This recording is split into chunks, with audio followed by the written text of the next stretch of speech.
Welcome back to Family Twist. It's Corey here. When I first heard Shirley Munoz and Newsom speak at the Untangling Our Roots Summit in 2024, I was floored. Her story, her presence, the way she shared her truth. It was really unforgettable.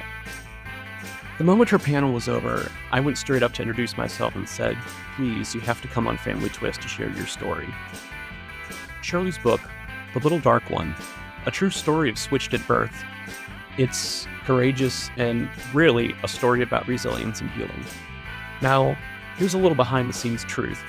We actually recorded episodes with Shirley twice. The first time, the audio was such a mess, we thought it was lost forever. That's why we asked her back for a second conversation. But thanks to some incredible advances in podcast audio editing, we were able to rescue that first recording. It's not perfect, mind you. You'll hear some pops and buzzes, but the heart of Shirley's story really shines through, and we thought it was important to share it. Shirley, it is lovely to see you, and welcome to the show. Well, I thank you and Kendall for inviting me to be on your podcast today. I believe the day that we met in person, that was the first time that you were speaking in public. Is that correct?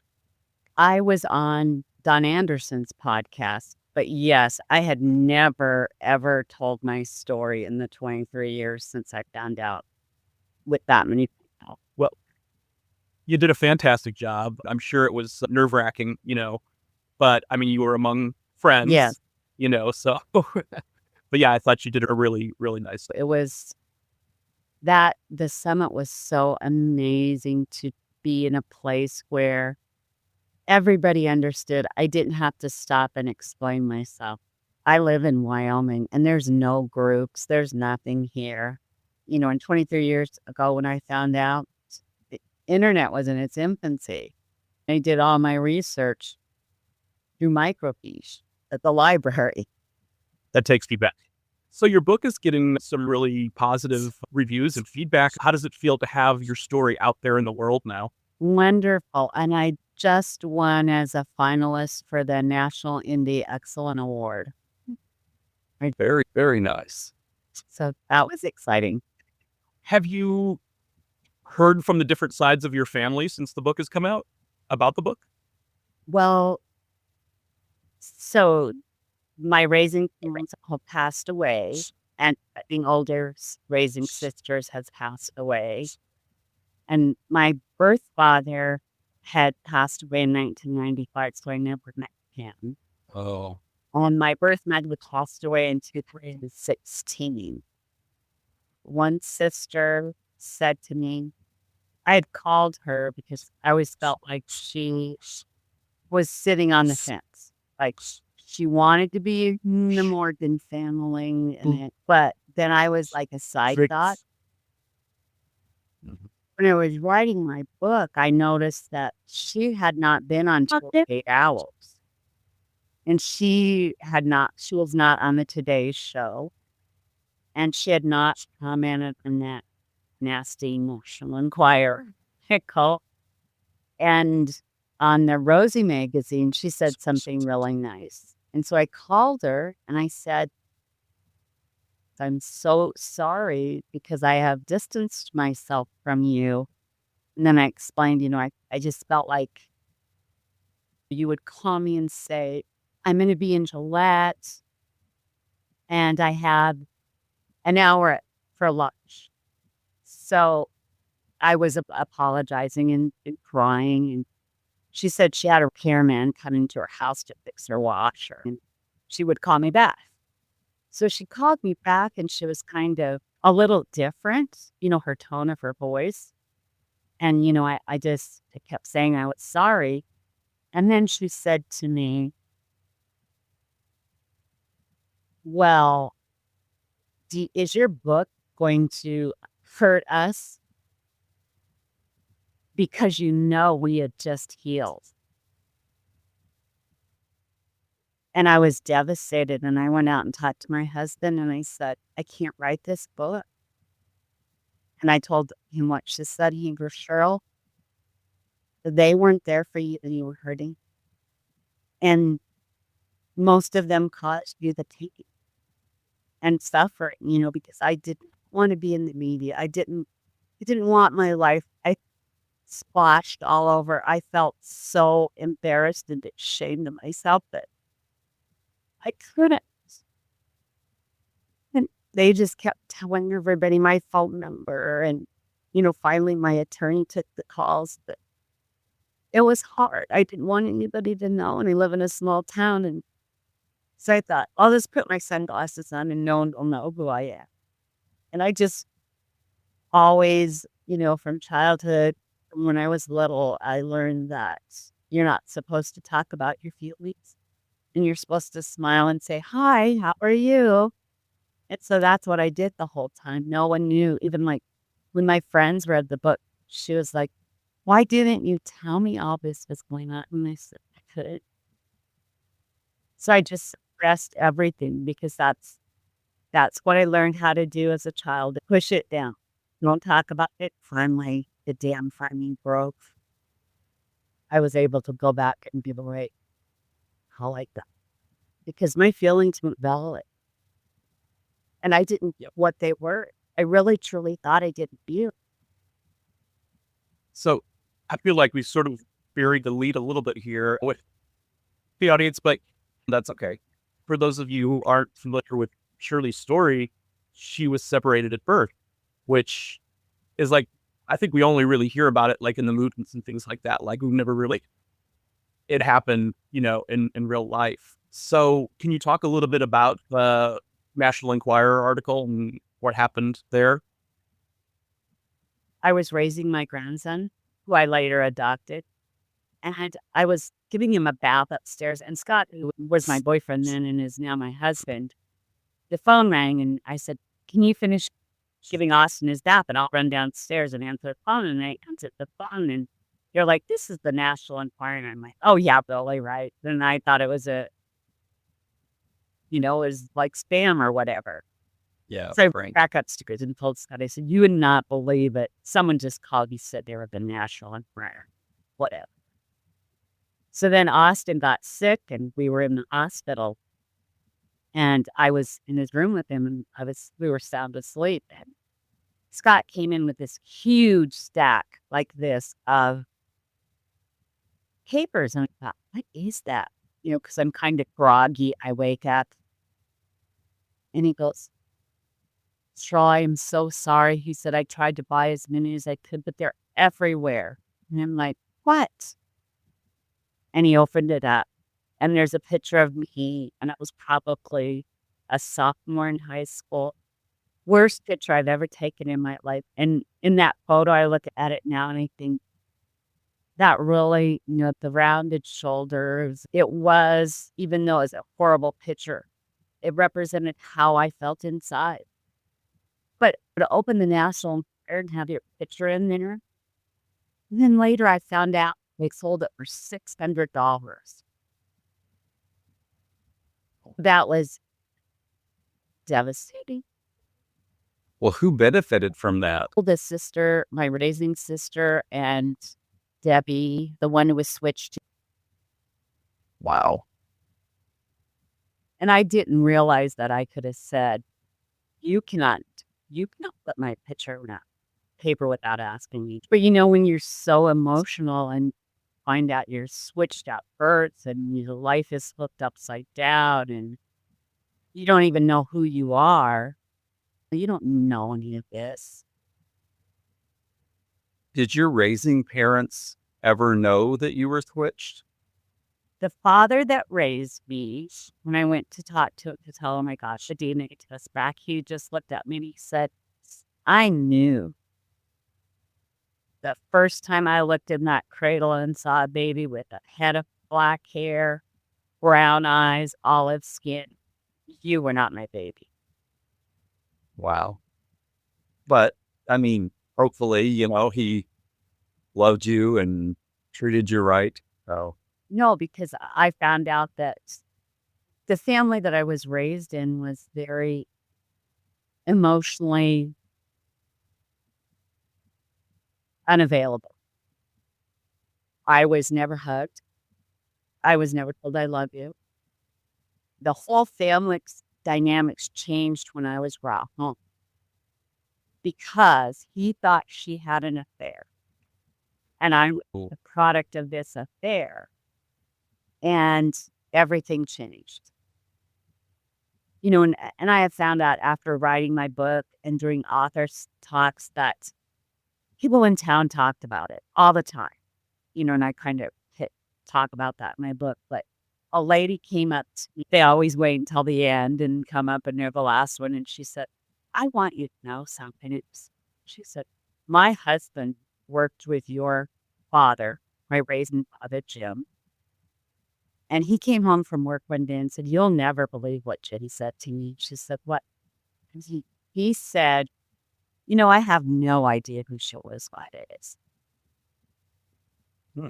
People talked about me at dinner tables. With your father, having that feeling and knowing from day one that you weren't his, I'm sure that bled into the rest of the children. I'm sure that's why you were never treated like you were one of them. But what a horrible thing to do to a child, an innocent child. I know, and everybody blamed me. What could you do?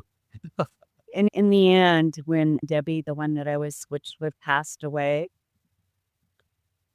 my Aunt Mary called me and she said, Debbie is dying. My raising brother was not letting anyone see her. She lived in Arizona. So I said, I'll call Holly, my birth mom. So I called her and I said, don't you want to go see Debbie? And she said, no, I can't. Won't let me see her. And I said, I will go with you and I will make sure you see her. And she said, well, I don't have money for a plane ticket. And I'm like, that's fine. I will take you. I said, she's dying and she needs to see you. She goes, no. So then I called my raising mother, who was her birth mother. And I said, Debbie is dying. Are you going to go see her? And she said, no, I don't. I mean, it was like almost the exact same conversation with both mothers. She said, no, I don't have money for a ticket. I said the same thing. And then in the end, I said, you don't want to see her? And she goes, no, she really wasn't what we thought she'd be. And I'm thinking, we both came from I had two dysfunctional families. And my therapist said, it's amazing that you have both that. You had two dysfunctional families and now look at you. You survived. You're a survivor. I think there are so many people that if they were in your situation, they wouldn't have survived. There's something within you, strength. You persevered and obviously, you very loving. I could tell just meeting you. You are an emotional person, happy to give out hugs. You adopted your grandson. I mean, it's pretty remarkable how far you've come. And that is, for me, it's my faith in God. But, it's like, not only have I survived, but I've been able to thrive, and it was my grandson, Austin, that I adopted. He's the reason I wrote the book. Because he kept saying, Mom, you need to write a book. You need to tell people what happened to you. You need to help people. And I said, oh, I could hurt people. And he said, Mom, what if you helped just one person? Isn't it worth it? Now, what could I say to that? Mhm. And then it was my cousin Leah, who was there at the summit, did the video and everything. And she helps me. So through her, I found out about this program through Georgetown University to write my book. And I mean, it was like everything fell into place. Talked to our local newspaper, and then it was Don Anderson. And then from there, I met a person, John Carr, who had been switched at birth.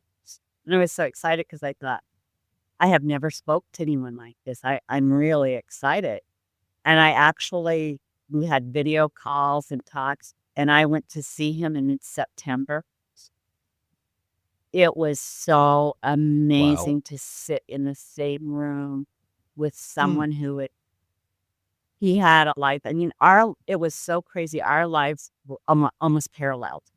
And like the same DNA plays lab or did the test. And finally on one test, and that's who did my ones. I mean, he had a horrible childhood. His was physical abuse, and mine was emotional. So it was so amazing to be there, and even just to sit in a room with him, he's healing. And he said to me, "You have done more for me than any therapist." My aunts, my raising aunts, a couple of them, you're I don't know how to describe it, like emotionally unstable. Yeah, I would say the National Enquirer thing was not a great choice. She was an alcoholic. So, I mean, really, if no matter the situation, you probably would have had a very difficult childhood, even if you had switched. But the one nice thing that my raising mother said to me, he said, Cheryl, no matter what family you were in, you would have survived. Yeah. So she made me how strong I remember she you was. speaking about your Aunt Mary. It sounds like you two were pretty close. How did your relationship Oh, develop? yes. We had made arrangements. I found out about Debbie and I got to her there one phone call. And then I got more information. And my birth mother actually lived 2.5 hours away from me when I was born. So I called my Aunt Mary, and I had a half sister living there and a half brother. So we made arrangements that I was going to come visit for the day. And the first person I met was Aunt Mary. She called me and said, "Well, you'll go by my store first." She had a pharmacy, and it was in a grocery store. So I walked in the grocery store, and I'm looking for the pharmacy in the corners. And all of a sudden, I see this short little Mexican woman walking really fast towards me. And she looked at me and she said, "You look just like your mother." That was the first time in 43 years I've ever been told I looked like someone. It was like, wow. Yep. And you know how you have this instant connection? I had that with my Aunt Mary. It was like instantly. She was so welcoming and inviting, and she taught me how to cook Mexican. She invited me to family functions. We had a Baez, which was my grandmother's name, family reunion in 2019. And she went, and her daughter, Kim, who I talk about in my book, went, and I'm so close. It's crazy, like so close to my raising and bio. My cousins. They're just like the raising cousins are like, "Well, it doesn't matter. You're still our cousins." And the bio ones are just little like, I have another bio cousin that lives a couple hours away from me, and I go and spend a lot of time with him and his wife. We're really close.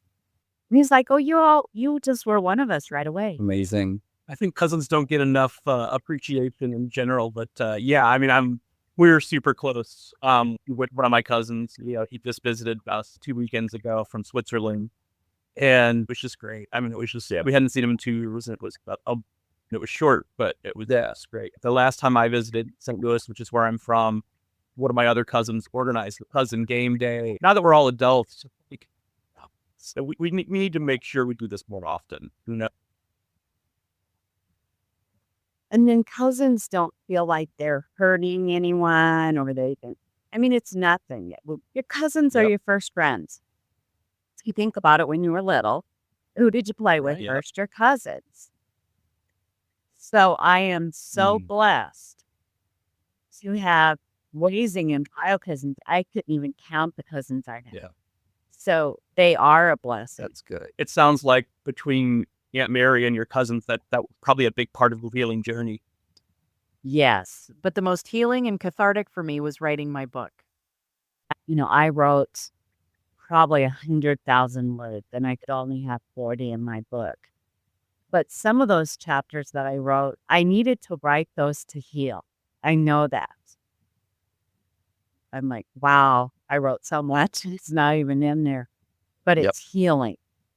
Yes. My book, there will be chapters about one of my sisters that never see the light of day, but that will be therapeutic for me. Yeah. Yes, and even just like in therapy, I wrote letters to my raising mother and father and my bio mother. And the hardest one and the one that I was filled with so much anger was Fubu raising father. Because if he had those doubts, then why didn't he do something? And then I had my older siblings would come home from science class and they would say, my science teacher says there's no way Cheryl can be our sister because you two have blue eyes. Wow. Next sibling the next year would come home and say the same thing. Why didn't they do something? I mean, he told people that he did because it was his. And, I think my raising mother knew. I know she had to know in her heart. But her, and I think this would have been common for a lot of women in the 60s, if you don't say it, it didn't happen. We don't talk about it. Then made this undercurrent in the house that was always present of me not belonging. It wasn't spoke about, but my grandmother and my raising mother made me read it. She called me the N in the woodpile. Wow. And Hubble made me read that. And I mean, I can picture the piece of paper. I know where my mother was sitting. I know she was opening the mail. This letter was on that yellow legal paper, and she had her finger right on it and made me read it. Wow. Things are changing in the sense that, like, there's not as much silence. I think people that are, raising children, they talk like, it's so important. Yes, and it's when I adopted my grandson, he always knew. And we went and visited. His mom lived in Colorado, and she lives here now, but she's always been in his life that he's always known. I thought when I came home from the seminar, I asked him if he'd like to come to the next one. I said, I think this would be really good for you. Even though he seems to be doing good, I don't know what's inside. Well, I think, having family is wonderful, of course, but having this community, the community that came together at Summit and once together at retreats and that, it's so important because right now, like, we're still experiencing some traumatic things going on in almost, family. Like, he's really only close to 2 of his 6 siblings right now, whereas that wasn't, the case at the very beginning. It started out as all sunshine, that's not life. So, like, having community and being able to speak with people like you and our other guests is so for sure. It is. I did a podcast with Lily Word, and she said, when you got up there and spoke, I was just nodding my head. She said, it helped me hear you talk about something that I didn't even think about. And she said, I just wanted you to talk more and more so I could listen to your story. Wow. Yeah, that would be great for your grandson to attend the next summit. And, like, we're going to try to get Kendall's sister to go. I think she would be really, helpful and healing for her. It's just, there's nothing like it. There's just, yeah. Then you come home and you just feel this big disconnect. Or I did, because we don't really talk about it. And, you're so happy and so excited, and it's like, wow. Yeah. But no, the great thing for us has been being able to, connect on a deeper level with people that are there. I have as many conversations I could possibly put into a day and handed out our cards, including, please come on the show, all your story. Everyone's story is so important. And it's all our stories are different, but the thread runs through each of our stories and connects us like a family. But I enjoyed the most because I was raised in a white family. And when you find out you're Hispanic, I just felt like all the Mexican heritage and traditions had been just ripped away from me. And I know there's no way I can get it up. But learn everything, right? The crazy thing is I cannot speak Spanish. But I can sing Jesus Loves Me in Spanish. And I didn't know that until I heard someone sing it. And I'm like, I can sing that.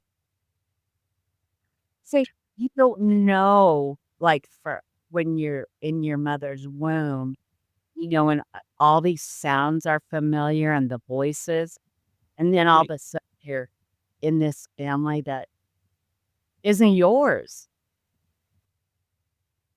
Wow. Well, will you do us a favor for the next summit? Will you make us some of Aunt Mary's homemade tortillas? Can't get them perfectly in a circle, and I'm Sweet. so sad. And my husband and my son say, "Mom, it doesn't matter. They're so good." And I said, "But they don't look like my Aunt Mary." Roll them out like that, and they're perfectly round. And I'm like, why can't I do that? And I was at my cousin's house, and Nick always says to me, "Well, you know what would help you?" And I'm like, "What?" And he goes, "Practice, practice, practice." And I just went, so when I'm there, he goes, "We making tortillas?" Hey, it's just your version. Right. Wow. But thank you so much for your book and sharing your story with us. It's looking forward to this conversation for a long time. Yeah. Can't wait to see you again in person. For Kendall, we'll meet you in person at Eastside. I'm just honored. It's just exciting to be in the community. Mm-hmm. Yeah. I agree. I often say that I never knew how much I needed this. I never dreamt. I've never been private. My life is an open book, but I was very delusional about how this discovery would affect me. And this point hasn't been all sunshine and unicorns. And, and I'm an optimistic person in general. And I think I was completely delusional. Like, oh, we found all these people. I'm going to connect with them. Everything's going to be great. They're going to love me. Some of that has happened. But, some of it hasn't. So, Yes, it's like all this well, I guess I didn't really have that, but I've heard other people and they're like, you have all this excitement and everybody loves you, and then all of a sudden it kind of just wears off. You're like, what? That's why we to grow this community, because the community is not going to do that to you. They're not going to get tired of you after 15.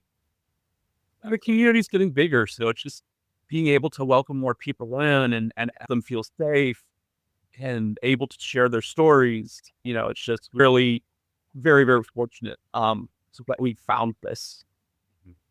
for sure. I had a lady come up to me after one of my events, and she said, "Isn't this hard for you?" And I said, "No, actually, it's healing for me. Mm-hmm. It's for me to speak to people. And, you look out in the crowd and you can tell who's connecting. And they come up and talk to you. That feels good." For sure. Yeah. I always joke about my adoptive parents. Say that when I was 2, I remember vividly that they wish that I had shy bone in my body because I was annoyingly outgoing, I think. And give them a lot of credit for that, right? That they fostered that. They were amazing parents and really fortunate, had them. They helped me feel really competent in whatever I was doing. So many people who did not have that experience, actually in adoptive family situations. And when glad that we can help people raise their voices and talk about their own stories. Absolutely. We appreciate you. Thank you so much again for coming on and share your journey with us. I appreciate it. It's been such a gift to spend this time with Shirley. You can hear in her voice not just the pain she's carried, but the strength, her faith, and the determination that have carried her through life. As you probably noticed, this episode's audio wasn't perfection. This was actually our first conversation with Shirley, the one we thought was lost forever. But thanks to some audio magic, thanks AI, We were able to sort of bring it back to life, and I'm glad we could because there's something raw and immediate about this conversation that deserves to be heard. Joey's book, The Little Dark One, a true story of switched at birth, is powerful on the page, but when she speaks, you feel it in your bones. I knew that the very first time I saw her on stage at the Untangling Our Roots Summit in 2024, and I feel it listening back now. Thanks again, Shirley. You are truly one of a kind. The Family Twist podcast is presented by Savoir Faire Marketing Communications and produced by How the Cow Ate the Cabbage, LLC.